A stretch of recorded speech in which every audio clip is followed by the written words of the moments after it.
kita lihat bagaimana mereka mulai melakukan gerakan-gerakan. Temu raya kader PKI bulan Maret Pak, di Jakarta Pusat Pak. Nah ini pintu masuk mereka, amandemen Undang-Undang Pemilu nomor 12 tahun 2003 pasal 60G oleh Mahkamah Konstitusi. Siapa ketua MK-nya saat itu? Silahkan cari Pak. Pasal 60G menyatakan bahwa tiap-tiap orang yang pernah jadi orang PKI, pengurus PKI, simpatisan PKI diperbolehkan untuk menjadi anggota DPR, diperbolehkan menjadi eksekutif, dan diperbolehkan untuk jadi yudikatif. Apalagi yang mereka mau tuntut? Udah ada undang-undangnya.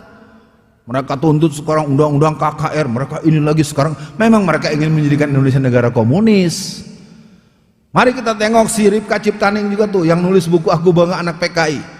Dalam koran Sore Sinar Harapan 18 Maret 2004 apa katanya? Hanya Front Nasakom saja yang bisa keluarkan bangsa dari krisis. Coba 2004 ini bocah udah berani ngomong begitu. Ini titisan Gerwani nih, karena memang ayahnya tokoh PKI Solo tahun 50-an. Ya. Judicial Review kader PKI ke Pengadilan Negeri Jakarta Pusat pada bulan September tahun 2005, 500 kader-kader PKI yang usianya 70 tahun, 80 tahun, 90 tahun yang jalannya udah pada miring-miring. Dari Blitar, dari Kediri, dari Boyolali, dari Semarang, dari Klaten. Datang mereka Pak ke Jakarta Pusat. Pengadilan Jakarta Pusat itu kalau tahun itu masih ada di dekat Harmoni. Coba bayangkan, 500 orang. Gimana kita bisa bayangkan yang tua-tua tuh?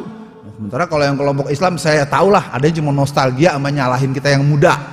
Kamu tahu apa anak baru kemarin? Itu terus yang sering saya dengar tuh dari yang tua-tua.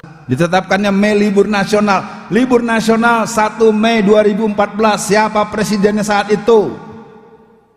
Belum presiden baru loh. 1 Mei libur nasional adalah rekomendasi komunisme internasional dalam Kongres tahun 1916.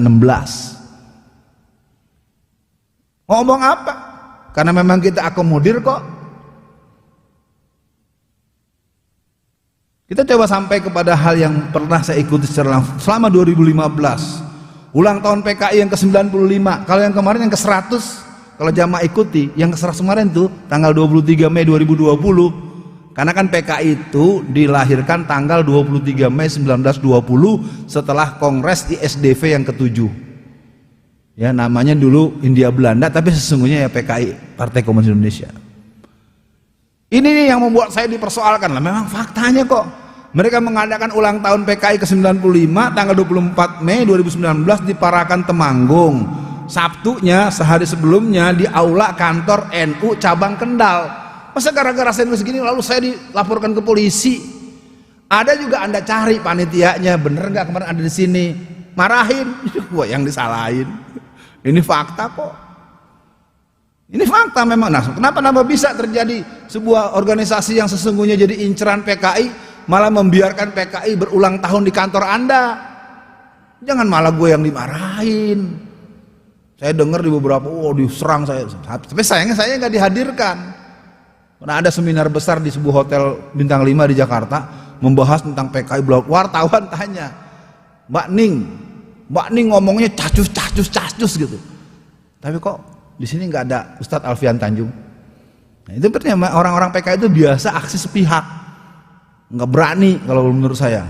Beraninya main belakang, main tusuk, main fitnah, main menyebarkan berita bohong. Saya nyatakan kalau ada orang-orang PKI yang ngaku PKI, asal Anda bisa sportif, mendingan Anda katakan saja isyhadu bi anal PKI. Keren itu. Jadi jelas kita perangnya. Jangan bilang enggak terus padahal Anda maunya ke situ juga. Pemutaran film Senyap, ini saya sudah tanya pada Pak Taufik Ismail. Film Senyap ini dibuat oleh seorang sutradara yang tidak terpakai di Hollywood. Sutradara yang tereliminir karena nggak becus, nggak disiplin dan sering melakukan hal-hal yang tidak sesuai dengan etik seorang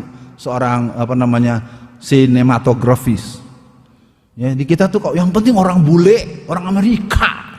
Udah tahu di kampung udah kadaluarsa nggak dipakai. Saya kan tanya, Pak ini film apa nih? Ini film dibuat oleh orang yang nggak punya kerjaan dan dia nggak punya job di Amerika. Peringatan ulang tahun ke-70 di Pamekasan, Jember, Payakumbuh, Sumatera Barat, tamat itu bendera PKI berkibar se-Indonesia ada 57 titik sejak tahun 2003 sampai 2013. Dari Aceh sampai Ambon itu pengibaran bendera PKI sudah dilakukan secara merata. Lalu Mas bilang, PKI-nya di mana?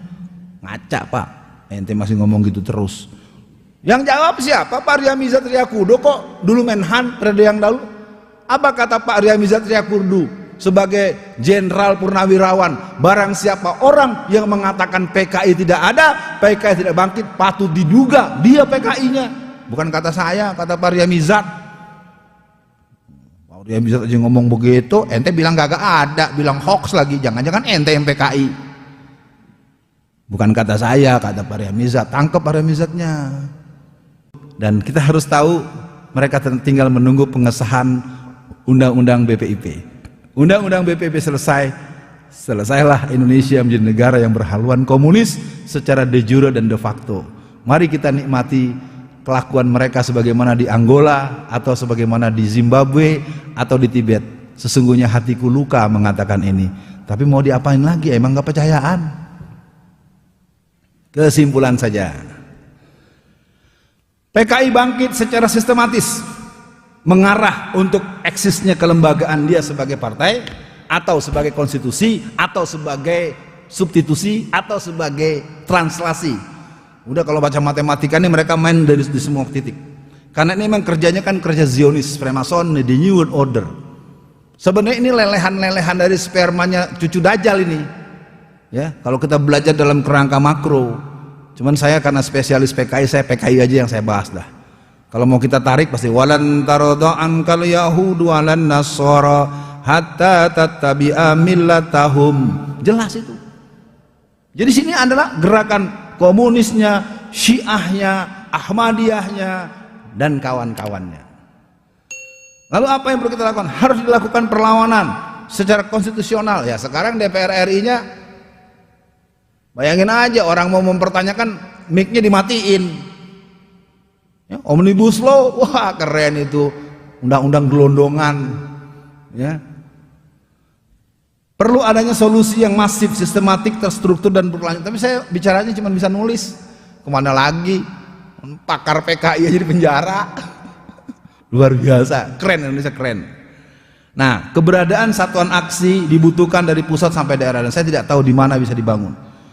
Karena kita sekarang harus jujur. Kita punya masjid megah, kita punya jamaah seperti ini. Sekarang ini harinya hari tanggal merah, hari libur. Coba lihat kiri kanan, mana anak remajanya? Nol kan? Nggak ada. Saya keliling Indonesia pun begitu yang saya temukan. Ini waktu suruk sudah masuk, bapak-bapak sudah mulai bersolat. Saya pikir, saya tidak tahu bagaimana komitmen waktunya. Terakhir dari saya, ini dalam persiapan. Karena Xi Jinping telah mengadakan perintah keras untuk menghabisi seluruh gerakan perlawanan. Jadi pembubaran FPI bukan hanya semata-mata ada backup daripada bandar dan para bangkong-bangkong, biong-biong yang menjadi bandar-barangnya bandar, oligarki bangkong. Sesungguhnya ada instruksi langsung dari Xi Jinping yang memberikan penegasan, habisi seluruh orang yang melawan kebangkitan komunis di Indonesia. Kepada siapa itu dinyatakan? Tergantung dialog yang berkembang kalau ada. Kalau tidak ada, lain waktu kita ketemu, entah saya entah berani entah enggak saya ngomong begini terbuka. Ya, karena ini baru intro.